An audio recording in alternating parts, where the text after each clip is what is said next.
Check, check, check, check, check, check, check. Shout out to Pablo. Yep. Check, check, check one, check two. Check one, check two. All right. Cool. All right. Look at that. Look at that. People are here. We're here. We're queer, and we're gonna something bears. What does he say? We're here. We're queer, and we're gonna. Forgot what it says on The Simpsons. Top of the morning to you, First Sergeant. Wife's out of town. She's in California with Maddie. What's up, Teddy? Teddy Turnbuckle. I'm using all of my hype. Why is it so? One second. Why is it? Can make it bigger. Oops. Oh, what the hell did I just do? Blink. Boy. Screwing something up. I don't know what I'm screwing up. Okay. I'm screwing something up, but I don't know what it is. Bind all of us together. It said loose is George and PA. What up, man? I've been using why is it so low? Actually experiencing technical difficulty. If you can't, okay. There we go. I'm using all my hype points with it. Do you see that function in YT and analytics? I don't know what the hype is. I don't. Does it? I mean, do you have a? I don't know how that works. Do you have a certain amount of points that you get or something like that? If it's like where I want to comment, it's like hype. I'm like, I don't know what that means. So, Drewski, if you can tell me what, or not, Drewski, if you can tell me what that is, I'd be good to know for sure. Speaking of Minnesota, look what I got on. See, you know what that is? You don't know what it is, do you? You think it's Navy. Look at that. You know what that shirt is? Look at that. Hello, everybody. Good evening, Josh. Hey, Josh. Good evening. It says David Smith. Right on. Shut up and dig that hole, Scanley. Exactly. North Stars. Look at that shirt right there. You guys, I got this from T Public. North Stars. Pretty cool, isn't it? I probably should have gotten a green, but I kind of like the yellow. It makes my shirt, my pearly yellows don't look quite as yellow. Ted, I see you're cold up there. Georgie Porgy. Private comrade. Hey, what's up, Chris? From California, right on. Yep, Minnesota North Stars. Yep. Hey, Tom. North Stars in Dallas now. Yep. They should have changed their name. Instead of being the Dallas Stars, they should have been the Dallas Lone Stars. That was such a layup. I don't know. The Dallas Lone Stars, dude. I mean, maybe it's trademarked. I don't even think that was even a consideration. I mean, why would you just call yourself the Stars? Call yourself the Dallas Lone Stars. The Minnesota North Stars is a freaking great name. It still pisses me off. Dummies. Like the Utah Mammoth. What the hell is that, dude? It's just stupid. The color. What's going on in West Michigan?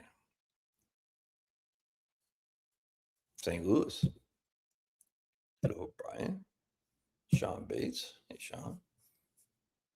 I don't know what's going on in St. What's going on in West Michigan. Is Tom, you up there? Something happening? Prayers it was affected. I have no clue what's happening up there.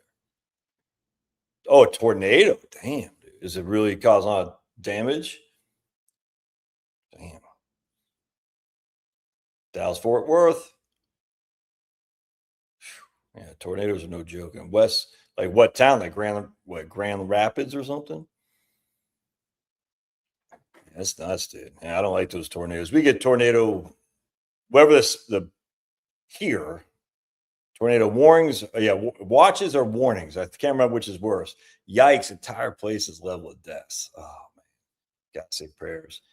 Heavenly Father, we just pray for all those people affected by tornadoes up in West Michigan. Oh, just provide comfort to the surviving families. Hey, please provide the community to help them out. To find lodging, to find food, and to find peace. We pray in Jesus' name, amen. Oh, yeah. Enjoying Aruba after you said I could retire. I don't remember saying that. I remember saying you can't retire and go to Aruba. A tornado warning is worse than a tornado watch. Yeah, we get tornado warnings here. And I do this scary because we got all kinds of trees around our house. I hate just trying to go to bed with a freaking wind and the trees ripping back and forth. I've never been to Aruba. You know why, David? Because like women, all right, not men, if you know what I'm saying. So I've never been to Aruba. Bruce Dexter. Bruce Dexter is on Facebook. All right, cool. We got yeah, right on, man. Hey, it's always good to have a person or two on Facebook. Of course, Fast A's been to Aruba. I see. That's what I just said. So look at that. David Smith says he loves Aruba, and then he said he's in Aruba. I said I don't go to Aruba because I like women. It was Fast Ed. He said he loves Aruba. Shocking. Remember Fast A's guy saying you dye my hair or something like that. Yikes! Tornadoes 1 hour south of us. Eesh. Warning is worse.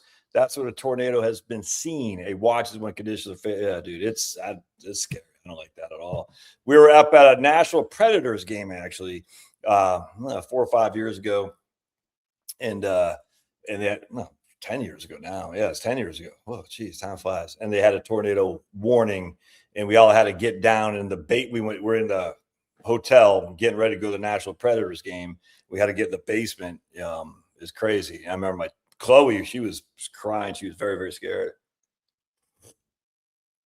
Personal rate of return in 401k year to date is 1.45. What the hell, Trump, says this guy? Freaking Trump?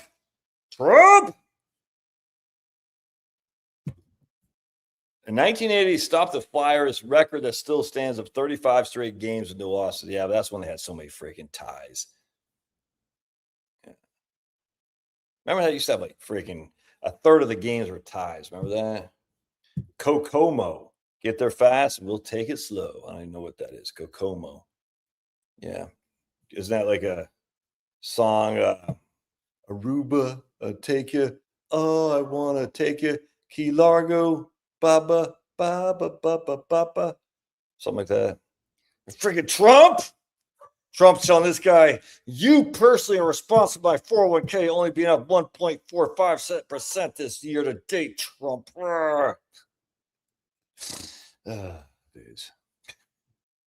Can you imagine living your life like I have to blame a politician for everything? Can you just imagine? Come on, baby. You can come downstairs. You're not too old. You're too old to not know Beach Boys. Yeah, I know it's Beach Boys. That's a horrible song. Bermuda. Finnegan, come. Let's see. What up, Clint? What's up, Clint? How you doing, man? I haven't seen you around these parts for a while. Yeah, Trump. We had to go to that war in Iran. We had to do it. Had to freaking nip them in the bud because China was building more. You know you're old when it's Saturday night and we're all listening to Josh. That's right, Vaughn. That's right. How dare you, Vaughn? Chloe, you still up there? Kokomo. Kokuno is in Indiana. Oh, okay. What the hell freaking, what's the name say? Get to Kokomo, what the hell it's called. Kokomo. Man Cave Series Part 2. Yeah. Man, Trump's doing A-okay by me. He's owned by Israel. Dude, I mean, look. Israel, we have whatever. It gets so old. This stuff is so old at me. I'm like, oh, like I don't believe what happened on October 7th was the way I think there's a lot that's obviously weird to me. And I don't like how Israel responded. And I don't like the Ukraine crap, but Iran's a whole different story, man. Iran's a whole different story, especially when you got to know who is the ultimate beneficiary of Iran expanding is the Chinese. I don't know how people don't see this. It's crazy to me. On our live stream on Wednesday, we went through a couple articles about the Iranian capacity with China and how that's, you got to nip in the bud. No two ways around that. I think the Chinese president Xi, or whatever the hell his name is, Z, I think he's meeting with Trump. Actually, let's read the what does the conservative treehouse say about that? I think I saw that today. Conservative Aruba, Jamaica, come on, want to take you. Key Largo, something, come on, pretty mama. Really bad song. All right, right here. Oh, that's what we got. Check this out. Come here, Pupcake. Right here. This conservative treehouse. Europe and China have an energy problem. When President Trump and Putin met in Alaska in 2025, the focus on the geopolitical world was discussions surrounding Ukraine. Unfortunately, it didn't take long, merely a few hours, for both the U.S. and Russia to say no progress was made. However, also noted at that time was both the U.S. and Russia saying sideline discussions took place around the possibility of strategic relationships surrounding energy development. Interesting. What follows below is a review of the current energy dynamics, specifically surrounding liquefied natural gas, against a backdrop of the Iran war, with hindsight review that previous discussion between Putin and Trump. I'm not going to read it, but just it's amazing how Trump is ahead of the curve in this stuff. How many people don't get it? It's amazing to me, because you've got to take on China, not militarily, but you got to do it sooner rather than later. And as I said in a video I did the other day, China has put more online nuclear plants, more than the entire world combined since from the last 25 years. China has more nuclear plants coming online. These are new modern nuclear plants than the entire world combined. And if that doesn't scare the bejesus out of you, I don't know what to tell you, man. It's crazy. Anyway, so he says down here, there's something about, let's see here. I want to show you something here. He talks about, President Trump expands Iranian target list. Yeah, I like it. What was it right here? Hold on a second, because it's interesting about the Chinese getting ready to meet with the Trumpster. If I can find it. Hold on just a second. I might not be able to find it. That's pretty cool. No deal with Iran except unconditional surrender. I like that. That's freaking fantastic. I guess I won't be able to find it. Anyway, he had posted something in here. Something it was on his, right. I'm not going to be able to find it. China halts refiners from exporting. Right here. China halts the refiners from exporting diesel and gasoline. According to the most evaluated data, China was buying more than 80% of Iran's shipped oil. That's according to data from 2025. Iranian oil always had limited buyers due to U.S. sanctions. However, China purchased an average of 1.38 million barrels per day. That represented about 13.4% of the total of it imports. With President Trump previously cutting off discounted oil from Venezuela, two things unfolded. First, the Venezuelan oil was no longer sold with non-petrodollar currencies. Venezuelan oil is now being sold in the standard oil market. Secondly, with Venezuelan oil disrupted, China would become even more dependent on Iranian shipments if they want to retain the discounted rate. Because Iran is basically a puppet state of China now, their welfare state, is selling oil to China at steep discounts, all right? Because they said there's no other way to do it. And they're doing it under the cover of darkness to avoid sanctions. Iranian light crude is traded around $8 to $10 a barrel below the normal price. That means Chinese refiners save about $8 to $10 a barrel if they buy Iranian light rather than non-sanctioned oil. Additionally, as noted by Operation Fury, Iran has a record amount of oil on the water, equivalent to around 50 days of output. As China has bought less because of sanctions, and Tehran seeks to protect its supply, the risk of U.S. oil strikes. Anyway, so the issue is here that Z or whatever his name is, he's like, maybe Trump is not taking this lightly about the Chinese pending domination. It's just crazy how people don't get it. How many did you know that? I think I did a video on this. I can't remember, but according to Steve Robinson in the Main Wire, China has had 1 million people come to the United States and deliver babies. 1 million, something like that. I can't remember the exact amount. 1 million.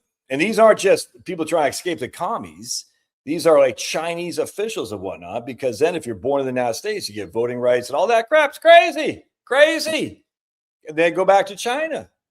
It's nuts to me. Anyway, so someone had to do something, and we're doing it, and that's what's got to be done unequivocally. And then you just think about Taiwan, because if China invades Taiwan, what happens to the semiconductor industry? Anyway, this got to be done. Had to be done. Should have been done sooner. Had to be. And even Trump was saying it should have been done sooner. He's been saying this for a long, long time. Never mind the fact that Iranian funded Hezbollah and all that, and who killed with the 241 Marines and I think airmen too in Beirut.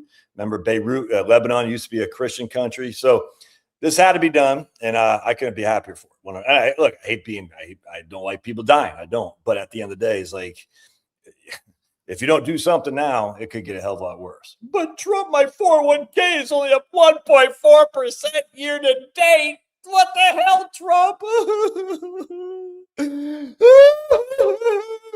Like, what were you up last year? What were you up the year before? Yeah, but the year before is Biden. What were you up under the Trump's first term? But Trump, can you just imagine, like, I peed my pants, Trump. That's why I always say, thanks, Obama. Because everyone would say, because it was fun making fun of Obama for everything. Thanks, Obama. We'll say our healthcare is cheaper, Obama. Thanks, Obama. And people say, you guys blame Obama for everything. It was all funny. It's just being joker. But these guys are serious. They're not joking. They're like, Trump, you spoiled my pants. It's funny, man. Yeah, I love making fun of these people. We might not agree with the CCCP, but their leadership is not stupid. 100%. Is Taiwan the place we're talking our? What you're saying? I don't understand. Let's see. All right. My machinist buddy works for a small shop which is soon to offer a Roth 401k, hottest investment product today. I don't get why a Roth 401k is the hottest investment product. I don't get that. It's the investment in the Roth 401k is just an account. It's not an investment product. It's just an account. It's a type of account. So he'd need to make sure he's putting his money into the Roth 401k into things that can grow. Yeah, Trump said it back in 1980. Exactly.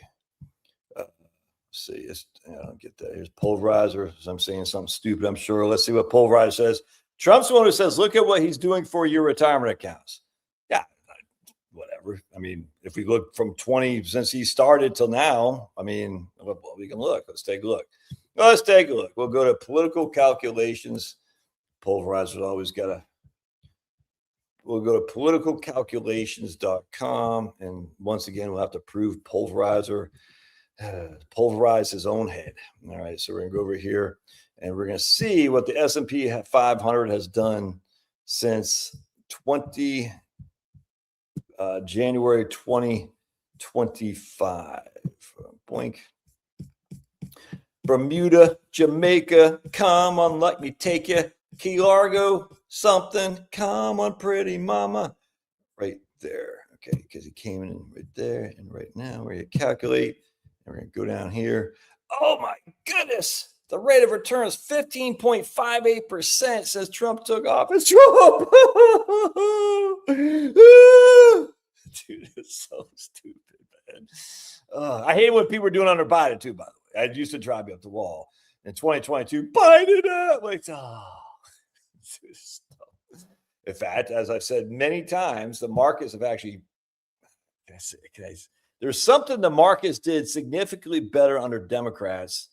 I think it is the markets. I think the markets have done better under Democrats than under Republicans. Don't hold me to that, but I think it's true. I'm almost positive it's true, but I can't remember. Anyway, the point being is I hated that because the presidents, I mean, like, can they have some? Yes, but at the end of the day, the economy is growing because of consumer demand, because of the number of people out there spending money. The economy grows because of the debt. I mean, the way in fact, I was going to show you something here. Check this out. It's pretty interesting.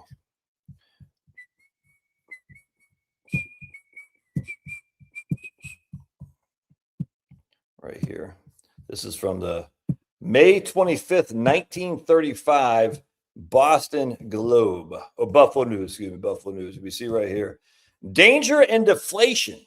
Always threat to conservative element. Super depression avoided in Britain. I just think a lot of people forget how bad deflation is. They think deflation is lowering your prices. That's good. But it's not, because I'm going to show you right here what this guy says. And Walter Lippmann, that name, I'm familiar with that guy. He's dead, but I remember I've heard of, I'm sure he's a big lefty. Let's see. Right. It's not difficult to see why this occurs. The United States is a capitalistic democracy, and capitalism is a system which depends on profits. It is impossible to earn a profit unless prices are greater than fixed costs. And when there's a general collapse of prices, it is impossible, except after a prolonged agony of bankruptcies, foreclosures, and wage cuts, to bring down fixed costs to a profitable level. 100%. And so the facts are you need to have a growing economy. And a growing economy a lot of times does require debt to grow the economy. And this is why I'm 100% the whole thing about the gold standard is stupid. It's dumb. And you think about the gold standard, how many ups and downs of deflation, depressions, all this stuff do we have during the gold standard? It's an insane amount. And so the Fed says smartly, and Milton Friedman of all people would agree with this, if we increase the money supply by a fixed clip, that will grow the economy. Now, Milton Friedman did not like increasing the M2 money supply by significant amounts, except he recognized the Great Depression was caused by the contraction of the monetary supply, not the expansion. And Milton Friedman said the Federal Reserve caused a Great Depression because they contracted the money supply. They did not expand it. And as such, you contract the money supply, there's less dollars. It means what's happening is people hoard, people don't spend, they don't buy new shoes, they keep everything they have because a dollar is worth more tomorrow than it is today. So that's why FDR banned the hoarding of gold, because he says you can't own it. Literally, it was illegal to own gold, essentially. He said we have to get it out there in the money supply. We have to increase the money supply. And FDR was a clown. I mean, he did all kinds of crappy, stupid stuff for sure. But that's what happened in the 1928, 29. Whoever the Federal Reserve chairman was, I can't remember. I forgot the guy's name. But anyway, who the hell was that? But the contraction of the monetary supply, not good. And that's exactly what we did not do under qualitative easing. Now, at some point, you say, well, qualitative easing, it can't keep going. Let's actually take a look right now at the M2. What's M2? We're going to see. We're going to go to St. Louis Fred, and we're going to sing a song. Bermuda, Jamaica, come on. I got to sing a different song because that song sucks, donkey balls. All right, so right here, we're going to look at the M2. Boink. Oops, wrong one.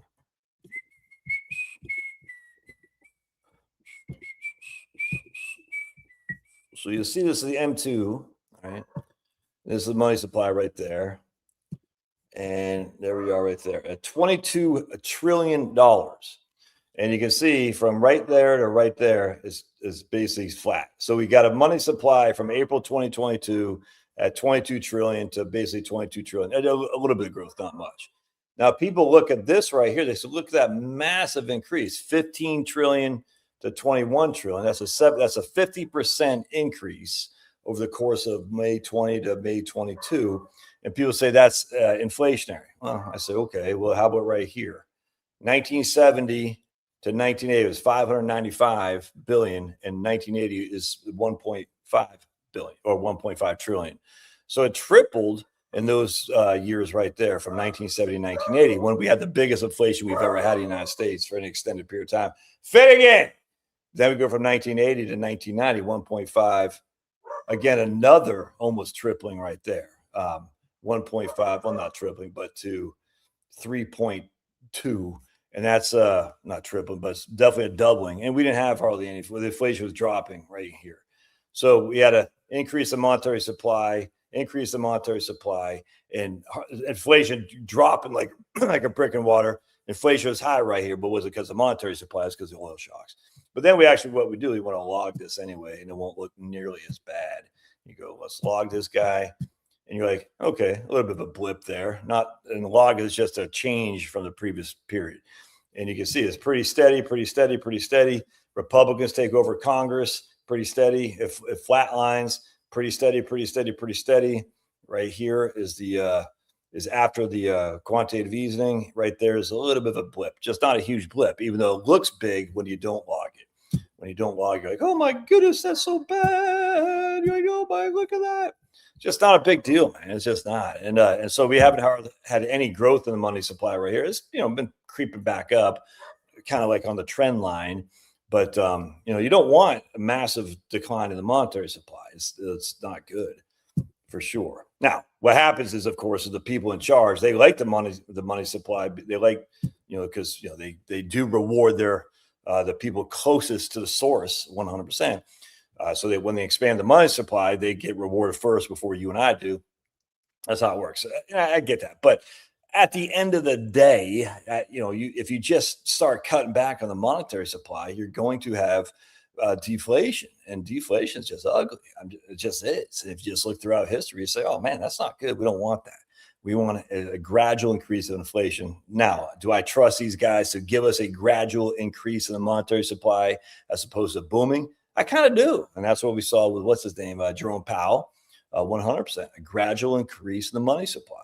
Ben Bernanke said, look, we're in a great financial recession. We got to freaking flood the dollars, helicopter Ben. That's what they called them. And then they stopped doing it as much as they were doing it. Powell said, hey, we're in the pandemic. We got to flood the monetary supply because if not, we're going to go to a Great Depression.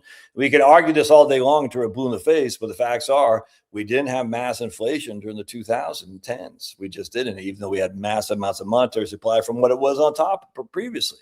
Just didn't. So anyway, the whole thing about economics where say, oh, increase money, too much money chasing too few goods is inflationary. The evidence is just not there for that. I mean, there's some evidence, don't get me wrong. I mean, you can pinpoint a couple of things, say, oh, it's true. But if you just look historically, you say, well, we have, so many times of that not happening. So it's not, the sun rises in the east kind of evidence. It's just not. And there's a lot of people freak out over this stuff. And I'm just saying, come on. We need a slow, steady inflation with the M2 monetary supply. Remember, the banks create the debt. I mean, it's just that simple. So you go buy a mortgage or buy a car. It's not like there's money sitting in a vault. There's just ones and O's on a computer screen. Bank just types in, and all of a sudden you're driving off a car. All of a sudden the car dealer gets all that money that they're sending to their dealers or their sales force and whatnot. They get spending power. So the guy where'd that money come from? It wasn't there. Nothing got paid off. It's just like, I did not have money. I have a car now, and they got the money. That's, it's just all done by the banks. It's crazy, but it is what it is. That's the best system there is, man. There's no better system than that because, again, the gold standard, I invite anyone to look at the gold standard of the 1800s and tell me that's preferable. It's just not.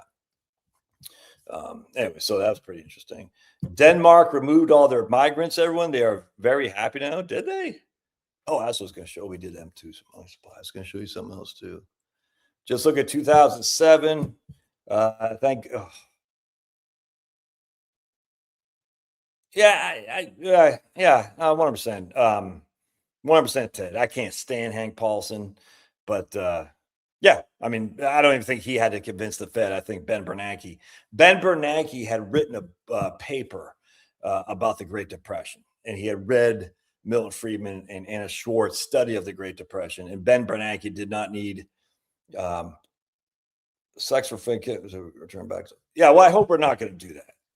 100%. I hope we're not going to return back to low rates again, because the low rates. See this again. Oh, you think Trump's? No, I think Trump's wrong on many, many things. The low rates are bad, man. I mean, low rates are bad for savers. Just a fact.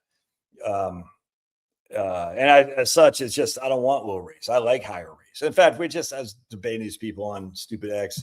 They're like, the bonds, because now the federal the federal interest is now the number one expense for the government, and people are freaking out. I'm like, I just said, well, who's getting the bond? Who's getting the interest? The bondholders, yeah. Who are the bondholders? The banks, well, American banks, you and I, pension funds, insurance companies. Higher rates are a form of income transfers. I 100% agree. I like high rates, especially after we had 20 years of low rates. It's about time to reward savers. And I'm sorry, a 6% mortgage isn't freaking crazy. It's just, I'm sorry. It's not. I don't want to ever see a 4% mortgage again. Right? A 6% mortgage is well below historical averages. And so I just, at some point, you got to say to these people who are griping about everything, you don't get everything you want. A 6% mortgage is quite good. And I'm not going to go back to 1982 with the first with mortgages were 18%. I'm saying my first mortgage was in 1998 at 7%, and I thought I'd get a smoking deal. And so a first mortgage at 6%, that's not bad, dude. Especially in the context of what it used to be back in the 60s, 70s, and probably in the 80s too, where you're spending a complete huge amount of your resources on food and clothing. And now we don't spend that same amount of our income on those resources on those products. We just don't. There's abundance of food, abundance of clothing. It's all without question. This is just a fact. Obviously, because we send our textile businesses to Vietnam and stuff. I get it, but it's just fact. This T-shirt costs $16. $16 for this T-shirt. Crazy, and that's including delivery. You know what I'm saying? So it's obviously it's not made in the United States. It's not made in North Carolina. That's for damn sure. But it is what it is. And so you're spending a crap load less for food and a crap load less for clothing. Yeah, you're spending a little bit more on housing. That's the inflation of assets. It's just always going to be this competition. You want to pay more for food? Well, you're going to have to pay less for other things. You want to pay less for food? You're going to have to pay more for other things. And I feel, my daughter's going to need to buy a house when she gets married next year. I get it. But at the end of the day, a 6%, 30-year fixed mortgage, that's not bad. In fact, I still recommend ARMs, adjustable rate mortgages, because most people who are young and starting out aren't going to stay in their house for 5 years. They're just not. Yeah, Maria had a 5% mortgage. Okay, but 6% of the price of homes exploded, which makes it, well, let's take a look, Marie. So we're going to go to the median house price. All right, so let's look. And we're going to go to the Fed here. Are you guys still watching this? No. Okay, hold on a sec. So we're going to go, let's type in the Fed. Marie, you're really getting on my nerves. Marie, I'm going to take your bike. I'm going to steal your bike. Marie, watch out. I'm coming to steal your bike. All right. So you better lock that sucker up. All right. So median. Ooh, by the way, look at this. You guys want to see something cool? Watch this. Man, the Fed has got so much stuff on here. This goes back to this, a wholesale price of corn. And oh man, just look at this. Wholesale price of corn for Chicago, Illinois. This goes back to freaking 1860. Oh, do I see? Oh, man, is Pulverizer around? His strong money, Ron Paul thing? See these gray things? These are recessions. See that Pulverizer? Those are recessions. Look at all the recessions. Lots of recessions. Lots of recessions. Right here. Here comes the Fed right there. And all of a sudden, this only goes up to 1950. And all of a sudden, the recessions start getting less because here we got World War I. Here we got the Great Depression. Here we got World War II. And a little small recession there, small recession here. Look at all those recessions. And all of a sudden, out of nowhere, Pulverizer. I'm just picking on you. We got fewer and fewer. This just goes to 1950. I wonder if it goes to max. I think I am at max. Yeah. Pretty cool. Ooh, industrial production for Germany. How far back does this go? To 19. That's not what I want. Hold on a second. Right here. Is it right here? Index. This goes back to, look at this. Stops right there at 1939. Damn it. And we can see recessions. We lived under more recessions in the 1800s than we did look at this. Recessions. Recession. Look at that. We lived under more recessions than we did non-recession. Whatever growth would be, I guess. I'm not sure what's called. There's another I was looking at. See if this goes back from Boston. Yeah, it goes back to 1859. It's just so much stuff. Dude, if you're a geek like me, you'll love this stuff. There's so much stuff in the freaking Fred. You can look at England. Oh my goodness, there's so much stuff. Price of a bar of silver for London, 18. This goes back to like the Magna Carta times, basically. It's crazy. 1841 wholesale price for a bushel wheat in Chicago. Oh, dude, I love it. I love this stuff. Retail price for coal in the United States. It's just, all right. Oh, right there. Wholesale price for pig iron. Interesting. Because did we put tariffs on pig iron? Yes, we did. Yeah. What? We put tariffs on pig iron? What happened? The price went down. Interesting. That's not supposed to happen. It's not supposed to happen. You're not supposed to have prices going down when you put tariffs on pig iron. You got money in banking. Let's see. This is just the United States, I think. But you can go down here to the United Kingdom. Oh man, gold held in Treasury, Federal Reserve, banks. Oh, man. Anyway, all right. So what the hell was I saying here? Oh, here's velocity of money. Right here, velocity of money. Oh my! Wait a second. How could this possibly be? How could this possibly be? Velocity of money is shrinking when the freaking Federal Reserve comes online right there. What? What? That's impossible. I thought when the Fed's printing money, it's inherently inflationary. Oh my goodness. And what's the one thing that causes inflation? The velocity of money, how much it changes hands. That's kind of weird. In fact, we go to velocity of money, M2 money right there. And you see, this is the issue that we have to contend with. Oh, look at these few recessions. Holy crap. Look at this. Not many. One, 1960 to 19. Wow. 1973 and 74. That's a bitch. Don't get me wrong. This was bad. In 1982, that was bad. 1991, 2000. That big one right there. And that tiny one. Whoa. Hardly any recessions. Why? Because of freaking Powell for president, Bernanke, Powell. I don't like Greenspan, but those guys, look at that. Look, all that white. Huh, kind of crazy. And if we go back, look at all those. What? Wait a second, Scanlon. Are you telling me when the gold standard was around, there's more recessions than when the Fed had a fiat currency? Yes, I am. Yes, I am. Because what does the recession do? It makes it harder to plan for business activity, especially small businesses. Large companies can do it. Smaller companies can't because they're running on thin margins, man. Anyway, I'm freaking big fan, long time, first time. Anyway, so if you go down here, this is the issue right here. We're just not moving the money from our pockets very much anymore. Because I don't know why, I'm not sure exactly what's going on here, but the velocity of money is down here. It's up, thankfully from 1.1 during the pandemic to 1.4. But, look at that. It's the lowest it's been since 1960. So pulverizer was probably 90 years old. So basically, it's the lowest it's been in pulverizer's whole life, essentially. I got to pick on somebody else at pulverizer. And that's an interesting statistic. I wonder if they got velocity of money in Japan. Let's see. Velocity of money in Japan. Let's take a look. M2 for Japan. Ooh. Yeah, see, that stopped. Look at that. I don't even know what that is. 1, 2, 3, 4, 5 with 15 zeros. Look at that. That's freaking nuts, dude.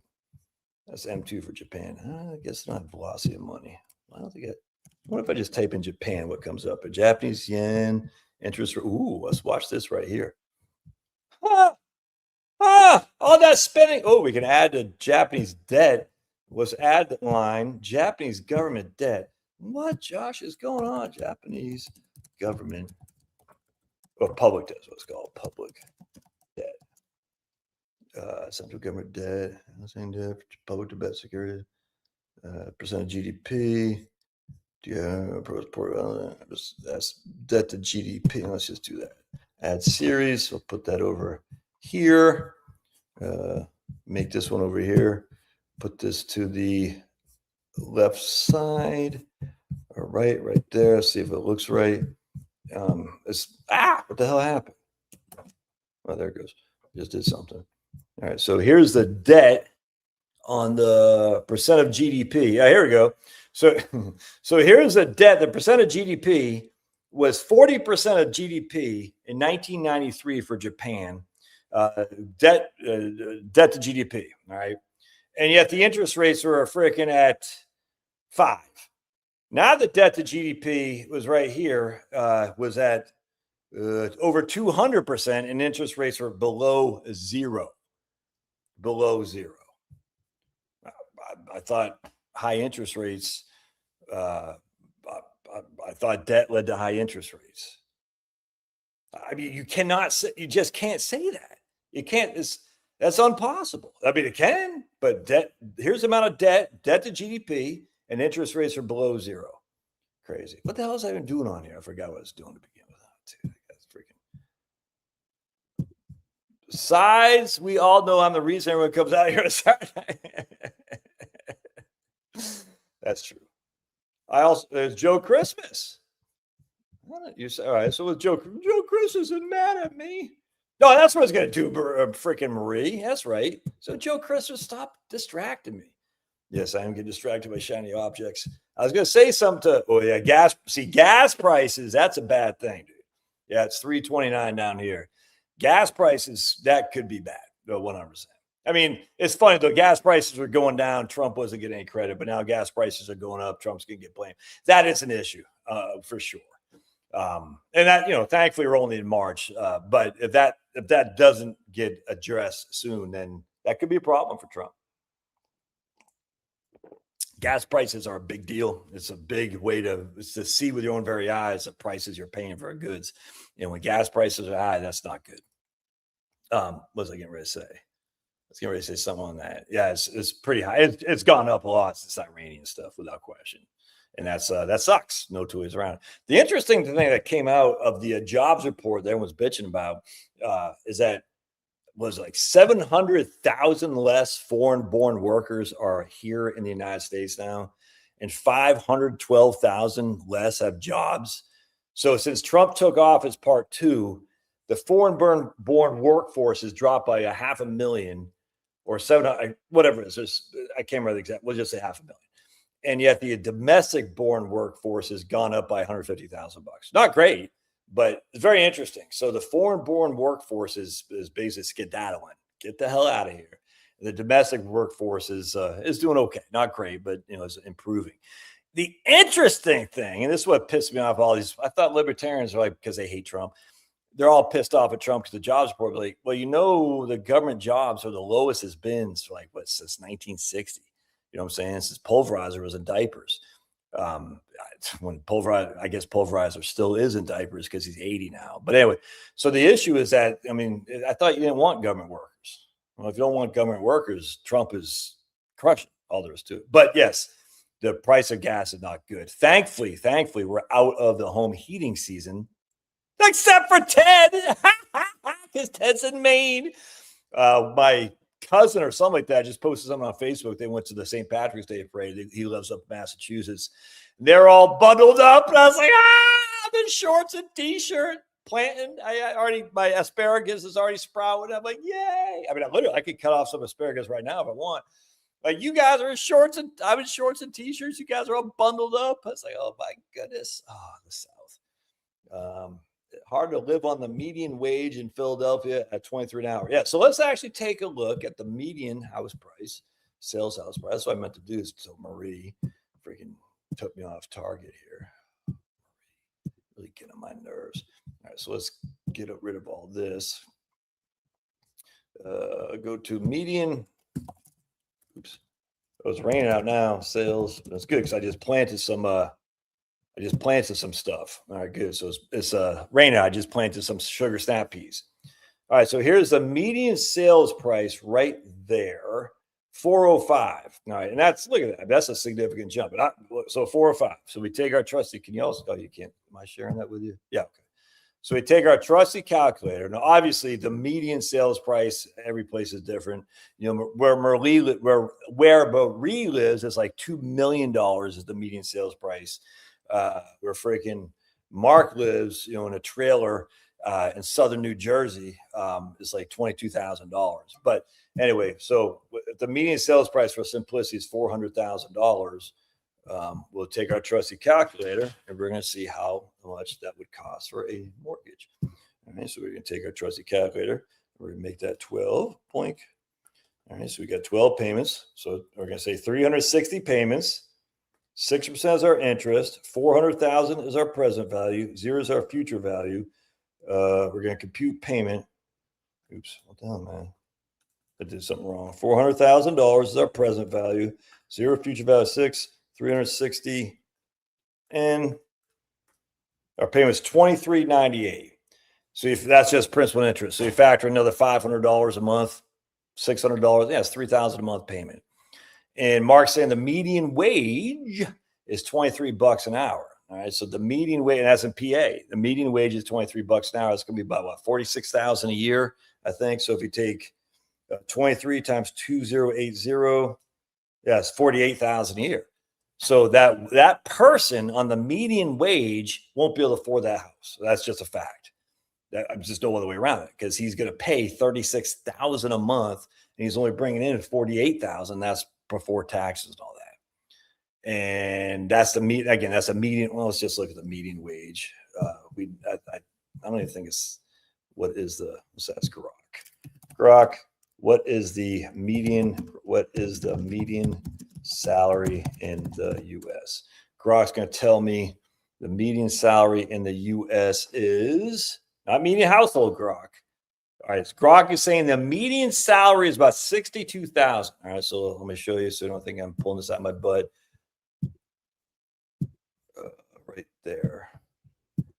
The median salary in the U.S. referring to individual earnings from wages salary rather than household income, varies depending on the exact measure of the population. But according to the U.S. Bureau of Labor Statistics, the median usual weekly earnings for full-time wages was $1,200 a week.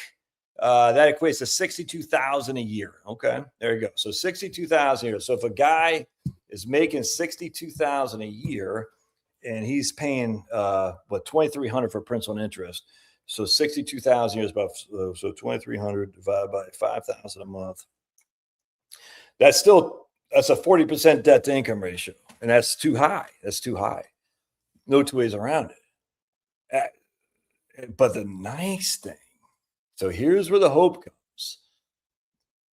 Productivity and wage gains. The wage gains, the real increase in income has grown significantly in 2025. The real increase in income is like 1.2%. Real, that's net of inflation.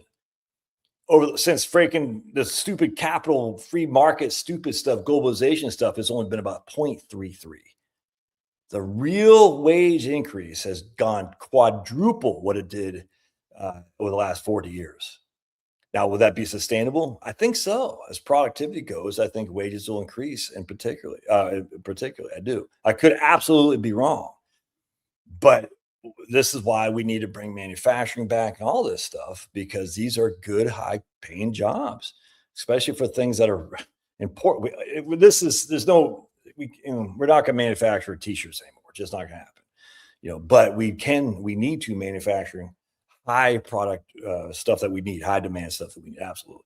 And so this is a big deal. So if we can get wages going up, that will be a big, big win. Now, will you see it immediately? Well, we saw it the last year. Just a fact. Why are wages going up? Well, if there's 700,000 less demand, or supply, I should say, supply of workers because they're skedaddling, what does that do for the remaining people? It's just basic economics, man. Let me show you on the graph. Oh, by the way. Isn't that a new energy? Yeah, we're an exporter now. Ooh, watch this. Linda sent me this. Scented markers. Oh, man, that smells good. Oh, Miss Linda, she's crushing. Mr. Sketch Scented. Oh, wait, are these? Oh, no, I don't think I can use them on a whiteboard, though, can I?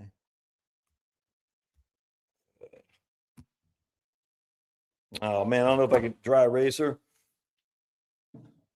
Let's see, taking a chance. Trust it. Anyway, so you have supply go down.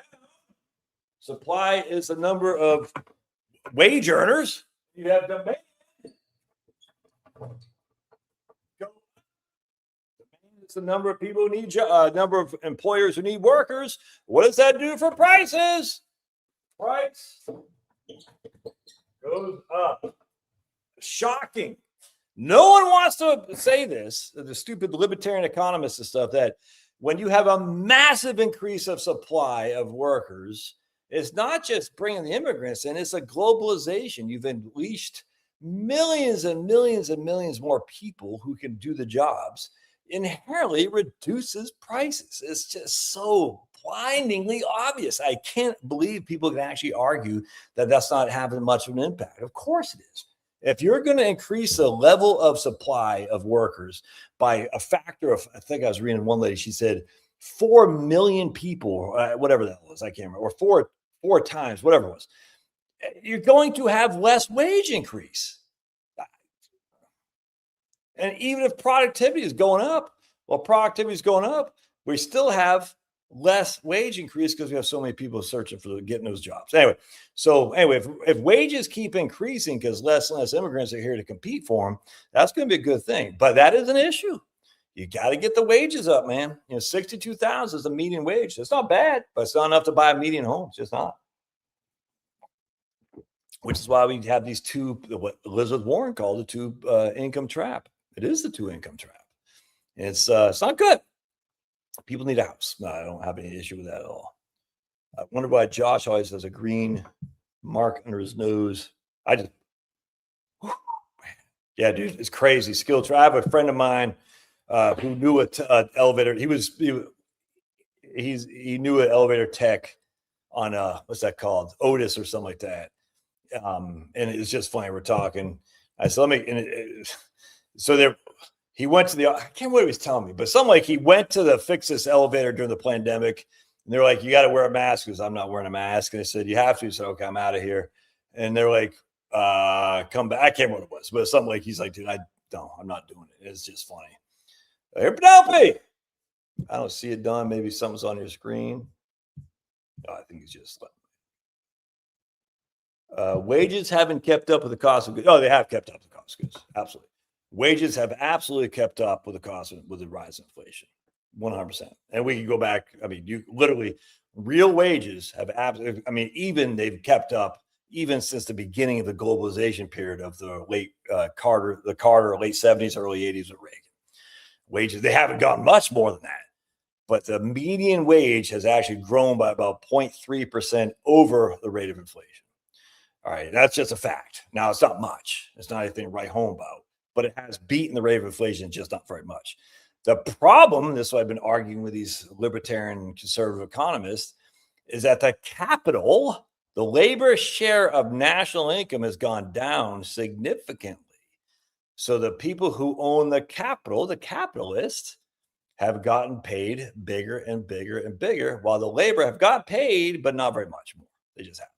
And so the issue is we have a significant divergence since the globalization period where the labor is going, and I did a video of this just the other day, where the labor is increasing at a little bit of clip above inflation, not very much, but the capital is increasing significantly above inflation.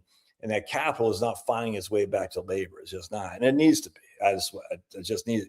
We need to have an increase in labor. And if that means there's less stock buybacks, if that means, the freaking CEOs at McDonald's, dude, could that guy be any more feminine? I'm like, dude, I had one of those arch burgers the other day. You know what I'm talking about? That freaking CEO guy that he's like, I'm eating the product. I said, dude, what are you, dude? Have you ever kissed a girl? Because you seem like you're really, really flaming right now. Anyway, but it did make me want to try an arch burger. And it was actually quite tasty. I'm not going to lie to you. Burger King burgers are better, but McDonald's French fries are better than Burger King's by far. So if we ever eat fast food, I default to McDonald's, and they had the Shamrock Shake as well. So I was loving it. But anyway, wages have kept up, just not much. Don't get high on my own supply. Never waste a crisis. 100% oil price. Yeah, that's not good. If you well, even that, if you don't have to buy a house, inflation's or 100% Ed, if you're in a house, absolutely. I could not agree with that more, man. That's what I wrote about my book. If you don't have, if you're in your home, inflation, not necessarily constant, it's just a different type of inflation. That would be a better argument, actually, to say wages haven't kept up with inflation. Well, how are you measuring inflation? If you're measuring it with CPI, it's just not true. If you're measuring it with some other thing, that's fine. But even then you have to say, really? Because then we have to look at the price of foods, the price of electricity, the price of electronics, the price of entertainment. It's just, again, you have to look at your own individual situation. But no one's going to do that because it's so much easier just to look at CPI. Wendy's fries, tons better than McDonald's or the King's. I don't think so. Dude, Burger King about 5 or 10 years ago, they had this new kind of fry that was fantastic. It was fantastic. And then they stopped. It's crazy. The Holsters Union has a 6-year apprenticeship program. Guy can make the Holsters? The Hoisters? What the hell is that? Saw a billboard coming up 75 that was advertising 100,000 for state troopers. Yep. Yeah. We got here in Milton, Georgia, they got cops making $75,000 to start. Yeah, 100%. Yeah, Prop 13. Prop 13 keeps it fixed, only $1,300 a year. I bought the family home in 2002. The tax basis can pass. Oh, I did not know that. Is that the tax basis, Chris, can pass from a parent to a child? That's it. See, I did not know that. That's why you're having these. I just read an article on that. I just saw the headline. I did a cursory look, but that's interesting.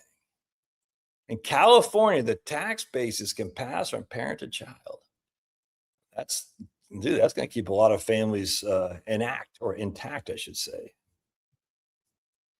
You want an elevator tech to be good at his job. Yeah, I think so.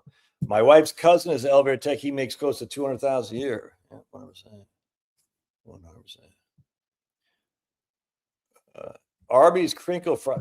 Dude, no, they're not good. Those are not good at all. My kids love them, and I've disowned them, as I'll disown you, ban you, DB Douglas. Down for McRib. Oh, that's disgusting. Oh, God. Dude, I had one of those one time, and I basically, horrible. All right, so let's go we talked about, so Marie said about the housing costs. We talked about that. Okay, Chick-fil-A, crinkle. No, Chick-fil-A. I don't get the big deal about Chick-fil-A, dude. It's crazy. I don't get the big deal. You got to have good fries, man. You got to have good fries. We have a place, Wingstop. If y'all have Wingstop, believe it or not, Wingstop fries are freaking spectacular. Probably my best fries. Wingstop fries are muy bueno, Penelope. That's how we say it in California. Muy bueno. Wingstop fries. Trust me, they are. Dude, McRibs. Remember one time McDonald's experimenting with pizza? Oh, God, dude, it's so bad. All right, so it's 8 o'clock. So let's go into my topic of the day, if that's okay with friggin' Pulverizer or Tom or Christopher Evans. I should have a cookout at a pool party. I'll charge $10 at the door and only hot chicks can come in. How about that, George? No, that's what I'll do is I'll let the hot chicks come in. Like your wife, I'll say, you get in for free, but your husband's going to have to pay $50. There you go. That's what I'll do. Hot chicks get in free. Yeah, Chick-fil-A's catch you a large amount. Dude, at McDonald's, but this is the thing about efficiency, though. This is what freaking. So my son, I went down to Auburn the other day to see my boy because he's down there. Just went to get some lunch, and we went to that McDonald's. It's right down there in downtown Auburn. And it's just, you go in there, they got 2 kiosks, there's one on each side. So there's 4 total ordering places, but one was broken. So they had 2 things to order, right? And there's no one at the front thing to take your order because they're so used to everybody ordering the kiosk.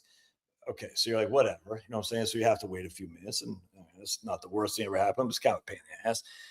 So you order it. All right, so now you have to wait. There's no one at the front desk. They just say, okay, here's your order when it finally comes up. And I ordered 2 Shamrock Shakes, and they weren't there. And the lady said, no, we'll get them here. They'll be out here in just a second. So, okay. And so they're all in the kitchen. I think what McDonald's is doing is being they're neglecting their in-store traffic and going for their drive-through traffic. That's what I think is going on, because all those people are very focused on the drive-through. So we got our McDonald's and the Arch Burger, and that was actually quite good. I liked it. It did not come with ketchup, and I love ketchup. So you're going up there like, hey, I don't have my freaking Shamrock Shakes. B, I don't have my ketchup. There's no one there. You see what I'm saying? And there's a lot of people waiting for more ketchup or shakes. So you got to say, and I'm pretty loud because I don't hear well. So I say, hey, I don't have my Shamrock Shakes. I'm not mean. I'm nice. She goes, oh, I forgot. Sorry. I said, well, yeah. So he gave me my Shamrock Shakes. I go back, and that's when I realized I didn't have any ketchup. And I said, now I got it. It's like crazy. It's like, and I'm like, why don't you have ketchup up there? It's nuts. And I it's crazy. Anyway, and on top of it, so some guy was waiting on his dipping sauce for his McNuggets, what the hell they're called. And he didn't get them. So he had to go out. He went back. He had to come in. He said, I didn't have my sauce. I didn't have my sauce. And she goes, oh, or I want another sauce. I can't remember what it was. He said, I need a sauce, or I need whatever it was. So she goes, well, normally we charge you 65 cents. I was like, what? crazy, man. So anyway, hey, what's up, man? Eric. Dude, I love mint chocolate stuff, dude. 100, dude, I could mint chocolate. Anyway, so I'm like, wow, what? It's crazy to me. You're gonna freaking nickel and dime people to eat at your store? Anyway, stupid. So anyway, the point being is I guarantee that a very feminine guy at McDonald's, my product, is sitting there saying, look how our stores are productive. Not realizing that a lot of people say, screw you, I'm going back to Chick-fil-A. You see what I'm saying? Because this experience is not very good. Just not. And we have McDonald's right over here. And every now and again, I'll go and get a coffee. They have Americanos. It's staffed all by Spanish people, and they're crushing. They're legends. You know what I'm saying? Very friendly, the whole thing. But hey, all right, cool. What was I saying? I forgot what I was saying. But anyway, and they're nice, and they're very prompt and quick. But a lot of McDonald's aren't like that. Ketchup is pure sugar. It is, dude, 100%. Show my comment, please. Chick-fil-A, dude, right here. Chick-fil-A's right there. Chick-fil-A's peppermint shake is to die for. It really is. Oh, dude. That's not out right now, is it, Penelope? That's just during Christmas, isn't it? PM, the burgers war are on. Yeah. I was ranting about mindless. Diabetics love ketchup. Yeah, we got Culver's here because they're from Wisconsin. You know, it's only weirdos are from Wisconsin. Someone on this channel from Wisconsin who wears a cheesehead was like, "You love Culver's shakes." That's all right. I was like, okay, I want all that in a bag of chips. I was like, okay. I'm ranting about mindless things. Plain chocolate. Yeah, that's not going to do it for me. All right. So anyway, let's go to my thing here. Retired, I don't eat out. Nah, dude. I was gonna grill some freaking. I'm smoking some ribs tomorrow, as long as it's not raining. I was gonna freaking do some pork chops tonight. I got from Publix, opened them up, and they stank. I said, "Holy crap, these things are bad!" So I had to take them back up there. Yeah, Shake Shack. Hey, Rich. This is Rich Ryrie. Rich Ryrie. What's up, man? Shake Shack is freaking fantastic. Wait, what's the liberal one? Is the Shake Shack's the liberal one, or is there's a two like Shake Shack or Shake and Bake or something like that? Ed Gein was a Wisconsin guy. I don't know who Ed Gein is. Name sounds familiar, but I'm not sure. Shake Shack. There's one of those places, Shake Shack and Steak and Shake. Yeah, Steak and Shake. Don't go there. They're big libs. Shake Shack is fantastic. That's what, but it's like freaking crazy expensive, Penelope. All right. So like, what you can. So is Dahmer. Who the hell is Ed Gein again? Oh, was that freaking crazy murderer guy that was partnering with Dahmer? Did you see the freaking documentary about the Atlanta? Remember that all those black people got killed in Atlanta? That guy, I forgot his name. They're all saying they're all connected. All this, I was like, damn, dude, he's making a case that it's all connected. I believe it. All right, so I just want to go on this because everyone's getting on my nerves, putting all these comments that I can't freaking not read, or else people say. I've seen plenty of videos getting fast food workers' attention. Oh, like where the guys say, "Hey, yeah, shake machine out broken." Yeah, Chick-fil-A does. Oh, dude, I freaking love Wingstop. I can tear up some Wingstop, something wicked. The Chick-fil-A folks are very religious conservative. I don't know that to be true. I just think they train them well. You know, I mean, I think this, you know, if you're not going to be a freaking scumbag, you know, Satan isn't go work at Chick-fil-A necessarily, but you know, but they train him well. Anyway, all right, Penelope, just stop. Culver's is very good. I go to Madison in Wisconsin, eat there. Nearest one of me is 2 hours away in Knoxville. Yeah, if it's from Wisconsin, you know, it's inferior. Just joking. But by the way, in case you haven't seen, Minnesota North Stars. All right. Anyway, so let's go to what I was going to talk about before everyone interrupted me rudely. And we're going to share screen, and we're going to show you. This is very interesting, I find. All right, so I went to Claude. I actually like Claude, even though Claude, the CEO of Claude, is now begging for forgiveness for implying that Trump was whatever the hell he's doing. It's stupid. But anyway, so it's going to be hard to see here, so you're just going to have to bear with me here. But what's happening is I said take 3 portfolios, all right, and I'm going to write them up on the screen here. And oops, this thing.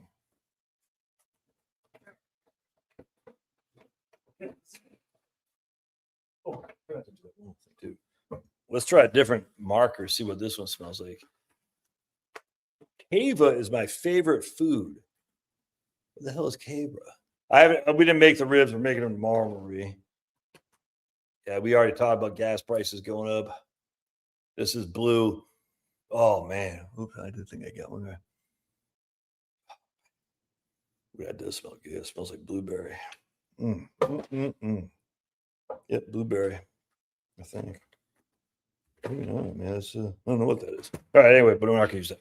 So we got, and I think I've heard of Freddy's. So we got 100% SP, 50, and 100% T-bills.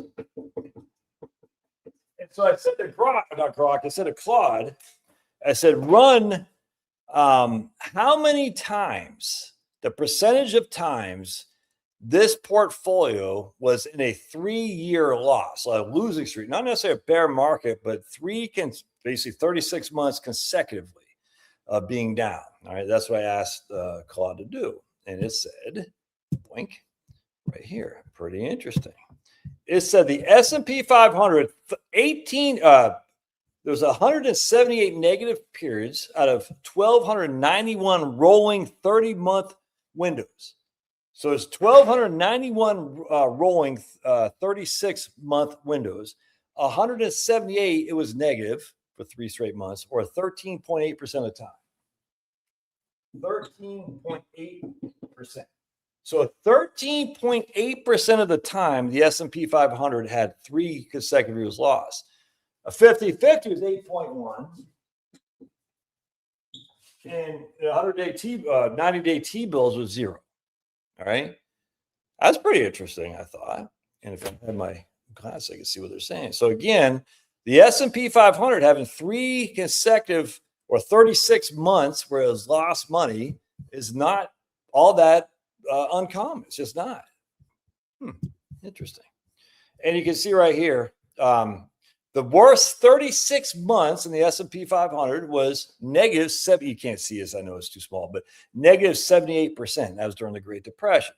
And again, what did we learn about the Great Depression? Well, did we learn that much? Because again, even in 2007, 8, and 9, with helicopter Ben Bernanke in charge, we still had a 57% top to bottom decline in the S&P 500. All right. And then the NASDAQ in 2000, 2001, and 2 is down like 70%.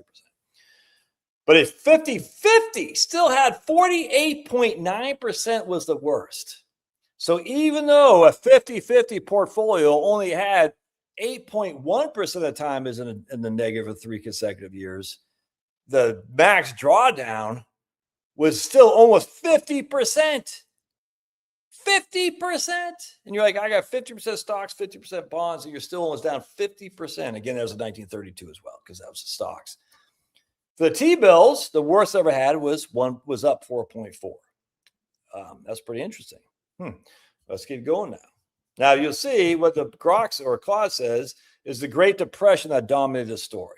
The 3 other ones, as I've talked about many times, was 1973 and 1976, 3 consecutive months, 2000, 2001, 2 and 3, and then 2008, 9, and 10. 2007, 8, and 9. All right, very interesting. T-bills never went negative over 3 years, not once. All right, let's keep going. So I said, now do 25-year rolling periods. The percentage of time each was down over 25-year rolling periods. All right, so this is interesting. The S&P never had one time, well, none of them had, where they lost money over 25 years. So not one time. And that shouldn't shock anybody. Now, this is we're not taking money out. Just want to point that out to you. Not one time did the S&P just by itself have lost money over 25 years. All right, that's where they say, stocks for the long run, portfolio gets less aggressive. But I don't buy that for 2 seconds flat. But if you hold the stocks for 25 years, historically, you've never lost money. It's a fact. The best 25-year was 5,092% for the S&P 500. 5,092%. That's the best 25-year time frame. The best 25 years for 100% T-bills was 772. Crazy. And then for 50-50 was 2,082.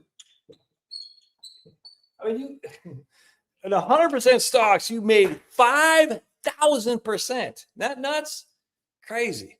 Let's see. Even the worst 25-year run for the S&P 500 still turned $1 into $3.64. The worst 25-year time frame is still up 264%. I thought that was pretty interesting. So the worst was up 264%.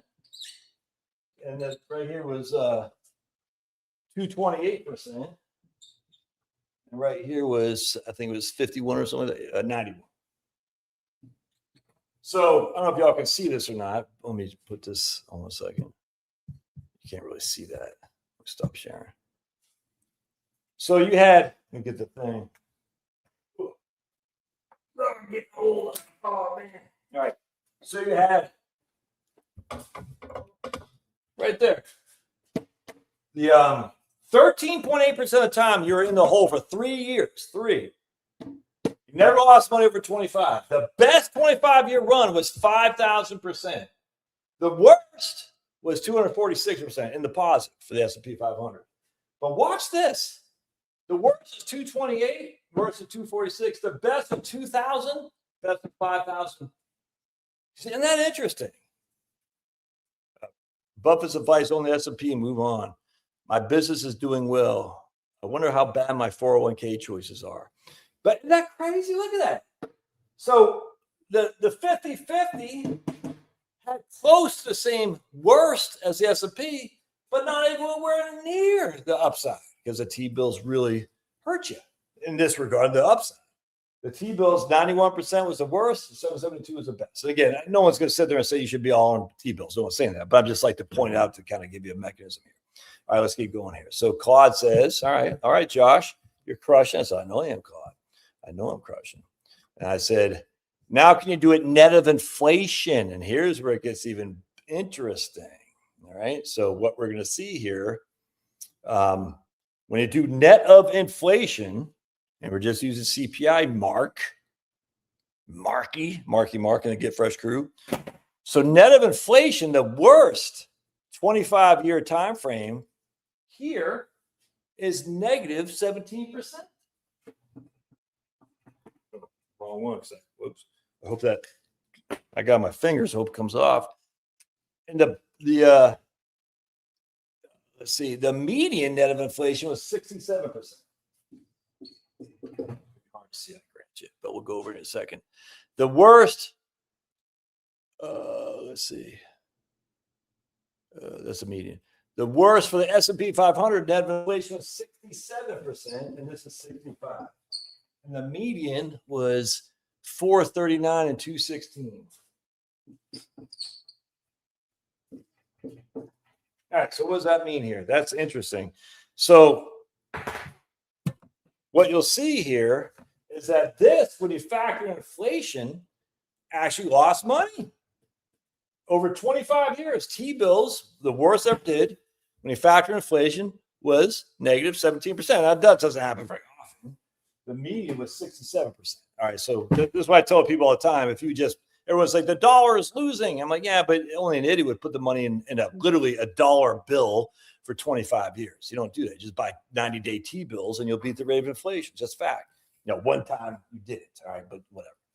But here's 50-50 again. The median was 600. The worst net of inflation was 65%. The median, was that the median? I can't remember. That median is 216. Yeah, that's what it was. So here, the median was 216% net of inflation, and the worst was 65. And again, S&P 500, the worst was 67%. Yep. And then the median was 439. Yeah, 439. Crazy. This shows you that, the stocks just really outperformed even when we were factoring the depression. I think I even went back to 1913 on this. Let's see here. I think it went, yeah, 1913. So over any rolling 25-year period since 1913, everything won except for T-bills when inflation are factored. Isn't that crazy? Now, the drawback is, I want to see if you guys, I want to share this with you so I don't have to draw it. The drawback is right here. When you factor in inflation, the loss rate, 25% of the time when inflation is factored was the S&P 500 in a 36-month slump. Isn't that interesting? When inflation is factored in 1/4 of the time, you are in a losing position for 36 months straight. Bonds 50-50 is a 21.6%. And then, but even T-bills, see, this is what's interesting. T-bills didn't get any reprieve because T-bills, 20% of the time, they had lost money relative to inflation for 3 years straight. I just find that very interesting and very favorable towards stocks, again, as we all know. But it just shows you once again, when you're factoring in stock market losses, once again, we just got to say, well, what's the potential for them to recapture back? And the potential is quite high, obviously. I mean, since 1913, we never had a 25-year time where you lost money. Just never, not even close, even when inflation is factored in. Even if you had 25% of the time, you're down for 3 straight years. Now, this is not taking money out. I just want to be very, very clear. That's not taking money out. Tomorrow, I'm going to work on pulling some money out because I still think it's a big deal. If I just retired in the market, on my phone, and the market's getting smoked because of the freaking Iran war and all this stuff, and the interest rates are actually going up, it's kind of strange. Not much, but they went up a little bit. I'm surprised by that. I'd be a little bit worried. And I might be inclined to say, I'm going to put all my money and save stuff. And I say, that's fine for the time being, but you just can't sit there, and you can't. And so what I always tell people when I'm talking to them, get nervous like that. It's a pretty simple way to look at it.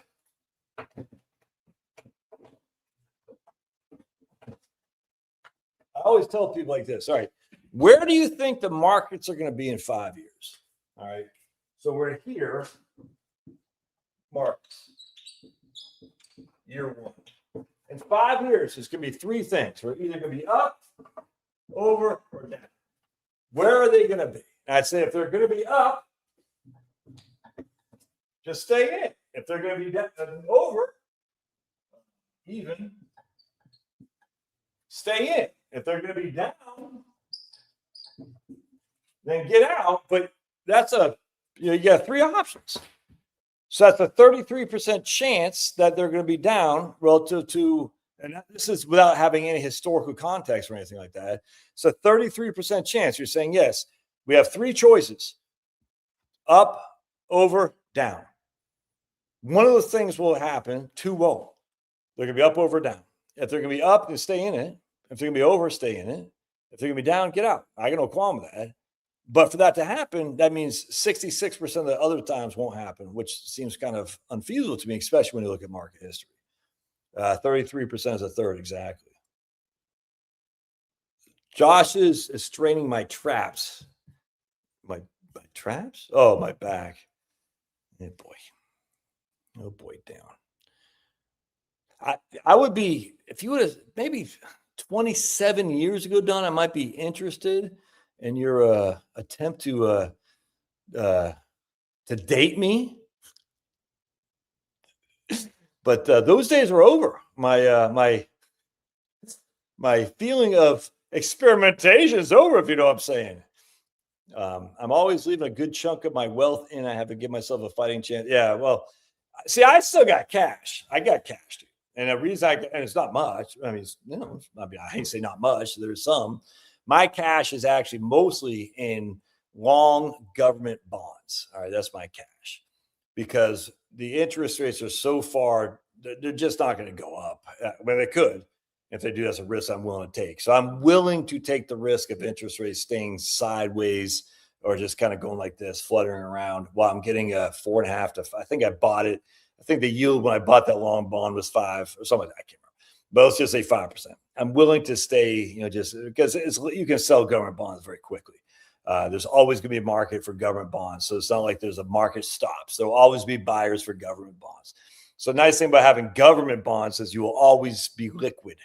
Yes, it might not be liquid in terms of the price you paid relative to what you're going to get for it, but it will always be liquid. And that means you can say, hey, at the end of the day, I know there's going to be a buyer because everyone wants government bonds, especially when the S hits the fan. And so for me, I'm like, yeah, I got my government bonds, and I don't expect the interest rates to go up much. So I don't think that I will, when I do liquidate them, I don't think it'll be at a big discount. I just don't. So that's why I like my government bonds for my cash. And I get a sizable stake in that. 100%.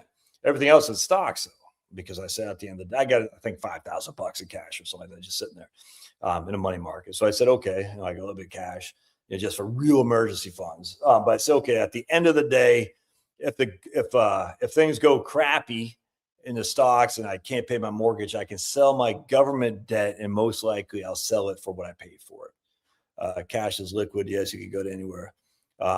Wait a minute, just because you identify 3 options doesn't mean there's a 33% chance you'll be down. No, it just means of the 3 options, it's a 33% chance you'll be right, if that makes sense. Because, not looking at market history, Ted. I'm just saying at the end of what we're saying is here, we got one of 3 choices. You have a 33% chance on each, so you have to choose one, and one of those choices was a 33% chance to be right. What about SGov? What's your opinion to keep cash safe? I'm not sure what SGov is. Is that a government bond, short-term government bond fund? It sounds like it. And so, yeah, I don't have any problem. I have long government bonds. So if SGov is short-term government bonds, I would have the equivalent of LGov. Actually, mine's even worse because it's worse as long zero coupon bonds. I had to look up to guys older than me who work out. I need to get back into it, get hurt all the time. So yeah, dude, you got to, when they're going to send you the gulag, dude, when the Democrats get back in, Don, and they're going to send their freaking soy boy armies to you, you're not going to be able to take them all out, but at least make them take at least one, or at least make them take 3 of the soy boys that put you in the gulag. You see what I'm saying? I mean, you don't want to go out by one soy boy. He's got to take at least 2 or 3, because you can't look, man. When the commies come, they don't play, and you can't. Let's just put it this way: you better be prepared to defend yourself. That's all there's to it. SGov is 0 to 3 month U.S. bond fund. I think it's better than SPACs to park cash. Oh yeah, okay, there you go. That's what Ted says. Yeah, I got no problem with that. No, I just, frankly, for me, there's a risk in terms of volatility on long zero coupon bonds that says if the interest rates do spike, I could get spanked, which is exactly what happened in 2022. Thankfully, I wasn't in the position in 2022. All right, now I bought it before the position bottomed out, unfortunately, but kettlebell training and boxing is good against soy boys. Yeah, what I'm saying. Yeah, boxing is a great, dude. Boxing is so hard. I tell you, shadow boxing. It looks like it's easy. Just try doing it, man. It's freaking tough. My cash is is interest. Yeah. There's Penelope. We got our pepper spray. I think, isn't pepper spray illegal in the UK, Penelope? By Cash's internet high yield savings accounts. Yeah, that works. I could call that. Dave Ramsey says pause investing while building on emergency fund. I don't like that. I don't like that either. I get what he's saying, but for me, it just depends on how aggressive you are. And I say, look, at the end of the day, the market goes down 46% of the time in any given year. That means it goes up more. That means and then over 2 to 3 years, you got to look at the emergency. Yeah, I'm going to pay for my grandkids to do some boxing training. I think that's probably the 4th time. Bucket strategy is your friend. Yeah, 100%, Tom. Why do you say 4? Did you say that before? Let's see it, Tom. Yeah, I'm not a fan of Bitcoin. 3rd time is a charm. Bucket strategy is your friend. All right. Carl Jr. Yeah, probably go another 5 to say, I wouldn't be surprised for that. Bucket strategy is friend. So where Tom say bucket strategy is your friend? Yeah, Tom, you lied. There's Tom right there. He said bucket strategy is your friend. And then he says right here, right, watch this. Tom's a liar. I caught him. Third time is a charm. Bucket strategy is your friend. And then he says fourth time, bucket strategy. I caught you, Tom. I caught you. You didn't say the second time, Tom. You didn't say the second time. You said right there, bucket strategy of friends. So that'd be the first time, unless you said it before that. Let's see. Let's see. I don't see Tom on here. Yeah, no. Oh, but yes, but you didn't identify it, Tom. You didn't identify the second time saying bucket strategy of friend. You didn't identify that as the second time. So how did we know that was the second time? You didn't identify it. So yes, you didn't lie, but it's a lie by omission. You omitted the fact that you neglected to tell us a bucket strategy is our friend the second time. Anyway, that's all I got, guys. I thought it'd be fun to kind of talk. No state income tax. Where's this? Always go with T-bills. And notice for my bucket number one, no state income tax. Refuse to. Yeah, 100%. Governor Gruesome. Dude, that guy's so freaking stupid. I hate that. I shouldn't say hate that guy. I just can't. I don't hate it. The way he sat with his legs, like it's just. I don't know. Did y'all see that? Like with his legs crossed. Dude, Obama used to do that, but not nearly as bad as Gruesome. It's just. It's like, dude, can you just not be? Can you just not be like that? I mean, remember they brought out. So they got some guy up in Maine. They're trying to be like this freaking, like. Hard white guy who's working man and all this, and his pedigree is good. 3 tours in Iraq as a Marine. You know what I'm saying? He's got Nazi tattoo. It's kind of funny to me, but so he's whatever. So he seems like he's probably legit. I mean, he's a clown. Don't get me wrong, but whatever. But then they got like Tim Walz. Like he works on trucks. He's the man. Who's the other guy they put out? There's like they got this guy in Texas. It's freaking as light in his loafers as the day is long. You're like, oh man, he should man spread. Well, I don't like that either. I don't get that, dude. I don't never quite understood why you got to sit like that. It's just you don't have to do that. I don't like that. I can't even cross my legs, Penelope, because I have no flexibility. I got short legs, just FYI. Short legs, but yeah, I like money markets. Yeah, SPACs. I got VMF. No, I don't have. I have the Schwab money market. The Texas dude is sweet. Yeah, dude, he's sweet. AI says my portfolio is highly resilient. The definition of conservative growth strategy. Right on, man. All right, well, I can go finish watching the movie. We're watching. My wife went to Penelope. You like this? And Chris, if you guys are down there, they went to go see Indian Wood or whatever the hell it's called. Indian Wood. Is that what's called? Indian, whatever it's called. The tennis matches in Palm Springs. Yeah, he's definitely a lefty, 100%. I actually wonder if he actually is. I think he's just playing the role as a guy that win the primary. And he'll probably win the general too, but I think he's just playing the role. I bet he's not nearly as left as we. I bet it's going to be another Fetterman. I mean, I could absolutely be wrong, but I can see that. See a pulverizer. Imagine the idea they're going to be targeting some tennis match. Whatever that was called. They went to saw Sinner last night, and Sinner won. And my wife is stoked because she's in love with that guy. I don't know what the hell it's called. Some tennis match in Palm Springs. Just got out of a super hot 12-minute shower. What did I miss? Well, you were doing something kind of funky in there. Hope your wife joined you because that's a long shower from one dude. Shelter with Jason Statham. Just saw it yesterday. I might have to check that out. All right, I can get out of here, my friends, too. Thanks, you guys, for being here. Minnesota North Stars right there. Bring it back, baby. Bring it back to Minnesota. I don't know what the WBC is. World Boxing Championship? I have no idea. I'm sure he'll win. I'm not sure. The second district is pretty conservative in the county. Yeah, but he's winning the state. He's running for state senate. So the Senate for the whole state. So if he wins the first district, he'll win. I hope Paul LePage wins the second district for the House, but this guy is probably going to win the second or the whole state. I don't know. We'll see. I mean, the thing with Susan Collins, like my mom is a stark Democrat, and she voted for Olympia Snowe because Olympia Snowe had massive constituent services. And as such, whenever my mom needed something, she contacted Olympia Snowe's office, and they got right on it. And so my mom says, I don't like Republican. I'm not Republican. I'm a lefty, but Olympia Snow has always done everything I've asked of her for constituent services. I got a feeling Susan Collins is probably like that too, to be perfectly honest with you. So refreshing to have no one here not be triggered by discussion of seeding pasture. Indian Wells, that's what it's called. Indian Wells. No, she's not conservative at all, but what are you going to do, man? I mean, we need someone to vote for the judges and stuff, and she probably will.